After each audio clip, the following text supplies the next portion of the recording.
نزوکاتوف یک ورزشگر زوده تاجیکستان که در انگلیس زندگی میکند شب 5 نوامبر در نخستین نبرد خود در ورزش MMA در مسابقات بلاتور 270 رقیبش از ایرلندیا استیون کاستلو را تورمور کرد. این نبرد در ورزشگاه فری ارینا در شهر دوبلین پایتخت ایرلندیا دایر شد.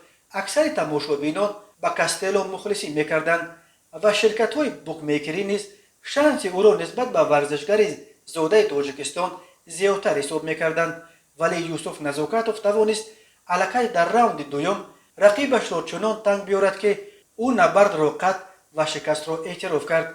اکنون یوسف نزوکاتوف بعد چنین پیروزی بیچون و چرا در نبرد نخستینش میتواند با بلاتور برای 4 نبرد قرارداد بندد. یوسف نزوکاتوف به مراسم اعلان غالب پرچم‌های دو کشور سر کتف برین برآمد. پرچم تاجیکستان کشور زادگاهش و پرچم انگلیا کشوری که او حالا در مسابقات بین المللی از نام آن هنرنمایی میکند. نبرد در دوبلین هم برای یوسف نزوکاتوف و هم برای استیون کاستلو نخستین نبردشان در ورزش MMA بود و دور مقدماتی بلاتور 270 دایر شد.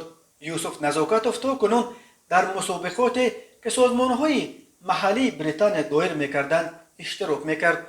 بوکمیکرها ضربه سخت ورزشگر زوده تاجیکستان و مشت وزنین داشتن او را تاکید میکردند، ولی با این وجود در نبرد نزوکاتوف با کاستلو شانس ورزشگر ایرلندی خیلی بالاتر شمرده میشد. با این وجود یوسف نزوکاتوف از آغاز نبرد با حمله های پیوسته خود همه را به حیرت گذاشت و الکی در راوند دوم کاستلو را مجبور کرد که از ادامه نبرد دست بکشد و شکستش را به گردن بگیرد. پدر یوسف نزوکاتوف از ناحیه ونج ولایت مختار کوهستان بدخشان بوده. او قبل از کوچیدنش به انگلیا در پنجکند زندگی و مشق میکرده است.